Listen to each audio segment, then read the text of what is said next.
Nömrə 68. Bax 68-ci sualda bizə nə deyir? X çıxılsın 2-nin kvadratı üstə gəlsin y çıxılsın 3-ün kvadratı bərabərdir 4.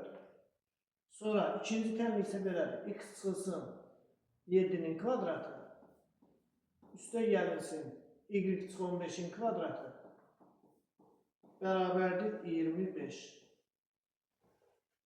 Çevrələr arasındakı ən qısa məsafəni istəyir bizə. Deməli, bizə verilən nədir? Çevrələr nəyə verilir? Düsturu, çevrənin düsturu. Bu çevrələrin arasındakı ən qısa məsafəsi. Çevrələr arasındakı məsafə yox, ən qısa məsafəni istəyir. O nə deməkdir? O sual necə başa düşürsünüz?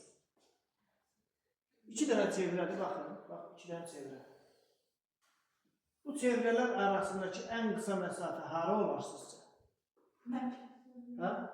Bax, bu məsafə çevrələrin mərkəzləri arasındakı məsafədir. Çevrələr arasındakı ən qısa məsafə bu məsafə deyil. Deməli, biz mərkəzləri arasındakı məsafəni tapsaq, bu olsun böyük çevrənin radiusu, bu da olsun balaca çevrənin radiusu. Biz bu O1 mərkəzlər arasındakı məsafədən nəyi çıxsaq ən qısa məsafəni tapaq? Radiusu. Onun üçün gərək bu çevrələrin mərkəzləri arasındakı məsafəni bilək. Birinci çevrə, demək buna O1 deyək, birinci çevrə, bu olsun O2. O1, birinci çevrəni, baxın, birinci çevrənin mərkəzinin koordinatları nədir? Baxın, 2, 3. Elə radiusunu da yazaq, 2, 3. Radiusu neçədir? 2. İkinci çevrənin mərkəzinin koordinatları neçədir? 7, 15. 7, 15.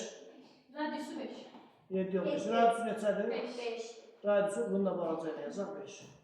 Deməli, biz birinci mərkəzləri arasındakı məsafəni tapaq. İki nöqtə arasındakı məsafə düsturumuz necə idi? X1 kvadratı. Üstə gəlsin. Doğrudur. Yəni 15 çıxılsın. 3'ün kvadratı, yəni 12'nin kvadratı. 7'nin üzerine gelsin. kvadratı. Yok 7 ise 5'in kvadratı. Yani 5'in kvadratı. Doğru. 25.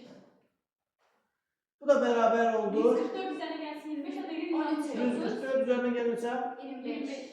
neçə elədi? 169. O da 13. 13. Biz nəyi tapdıq? Mesafe.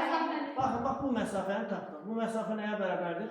13. Ancaq bizdən istədik bu məsafəyi. İndi ondan 13-dən biz nəyə çıxacaq? 7 çıxacaq. 5 dənə 2-ni toplayıb çıxacaq. Bəli, 13-dən çıxacaq bu radiusdan bu radiusu. Yəni 5 üstə gəlir ki, radiuslara çıxsa 13-dən 7 6. Deməli bu çevrələr arasındakı ən qısa məsafə neçəymiş? 6.